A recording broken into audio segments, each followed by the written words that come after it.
Good morning, or good afternoon, or good evening. I'm not exactly sure when you'll be watching this, but it is the morning when I'm preparing this lecture for you in my absence for this week. I appreciate your cooperation. I hope I can be as efficient as possible as we get through the remainder of the material in Chapter 6. It's my goal to try to divide the remaining material up into several small videos so you don't have to sit engaged for what would be the length of an entire class. So there'll be some stopping and starting. I'm going to try to stick to 10 to 15 minute chunks if I can, and it all depends on the video camera cooperating as well. Sometimes it has an auto timer that decides to shut off. So let's get started. Last class, our first class of the semester, we introduced some of the basic concepts of energy, and in particular how the energy of a system in chemistry can be changed. There are only two ways to do that, by heat entering or leaving the system, and by work being done on or by the system. Luckily in chemistry, particularly in this course, we examine systems where there is no or a very small amount of work done. Therefore, heat becomes the main emphasis for us determining how the energy of a chemical system has changed.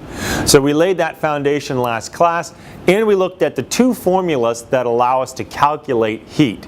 Q equals M times CSP times delta T when there is a temperature change, or Q equals N moles times delta H, what we call the enthalpy change of the reaction when there is not a temperature change. So that's usually going to apply to a reaction or to a phase change. So we did an example of each of those. So now we're ready to look at how heat is physically transferred from one system to another. And we're not going to look at the entirety of the universe because the entirety of the universe does obey the first law of thermodynamics, which is that its energy is constant and never changes. This allows us to, examine one system increasing, knowing that the rest of the universe is decreasing in energy. But that's pretty complicated, I think you'd agree. So luckily, anytime we can create an insulated container, a really well insulated container like a good thermos or even a styrofoam cup. This used to be called coffee cup calorimetry, actually. Turns out that we can treat that insulated container as if it was its own little universe. And so I've drawn here an insulated container. And so inside the inner chamber of my calorimeter, as we would call this, we can imagine that this is its own little universe, meaning no energy is entering from the outside and it's not escaping from the inside to the outside. So the amount of energy in here is constant, and so it's obeying the first law of thermodynamics, that it's constant. But I've divided the inside into two parts, really. I've, in green here, drawn, let's imagine that to be a liquid. Most commonly we would use water, but we could use other liquids as well. And then I put in black just a chunk of something else to represent another thing there. If the black square were my system and the green liquid were my surroundings, dividing my universe into those two parts, their sum of their energy changes must still equal 0. And since their sum has to equal 0, the change in energy of the system is equal to the opposite, the negative that is, of the change in energy of the surroundings. And here again, where we've laid some great foundational work, because we're only looking at heat being transferred in these chemical processes usually, and there's no work done, the only way to change the energy of either the system or the surroundings is through heat.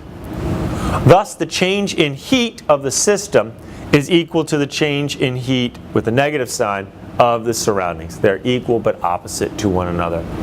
And we can use this to explore a variety of chemical scenarios. Some of the things that we use this for are to find the heat capacities of materials.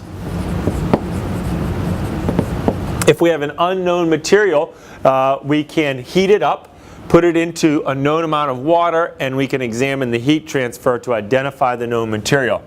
We can also find the enthalpy of reaction of reactions.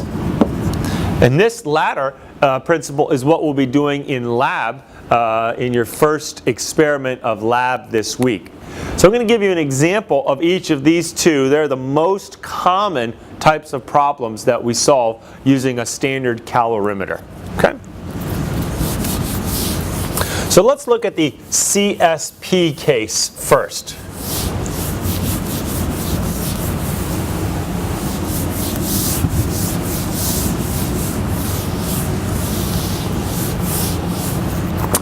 So suppose that we added 28.7 grams of a metal alloy, 28.7 grams of a metallic alloy,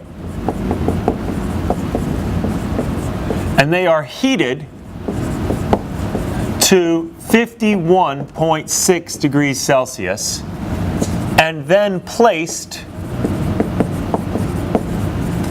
into 100 grams of water at 22 degrees Celsius in a calorimeter. The water's final temperature is 25.1 degrees Celsius. Find CSP of the alloy. Okay. So we have two separate things that we're considering here. This metal alloy and water. They're beginning at different temperatures. And as I said last class, remember that is not a scenario that nature will allow to persist. Two things of different temperature brought into contact will equilibrate with one another. In this case, I say the water's final temperature, but we know that will also be the final temperature of the metal because of that rule. So this is taking place in a calorimeter like I had just drawn, meaning that the energy change of the alloy is equal to but opposite the energy change of the water. And the only way the energy is changing is through heat. So Q of the alloy is negative Q of the water. Now what type of Q? Which equation applies? There are only two, remember, MC delta T or N delta H.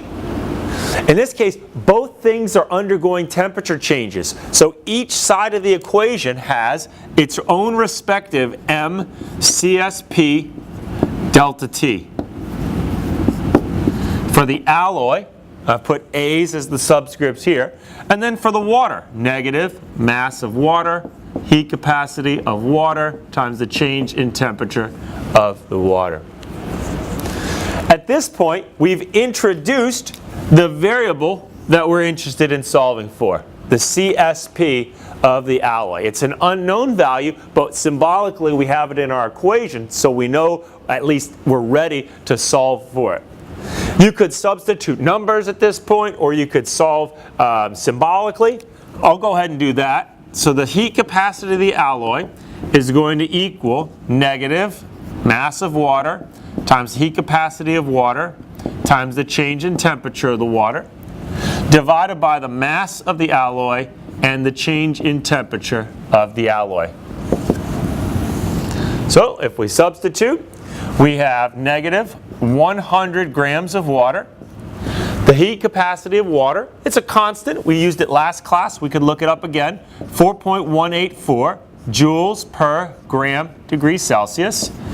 The change in temperature of the water, remember it's always T final minus T initial.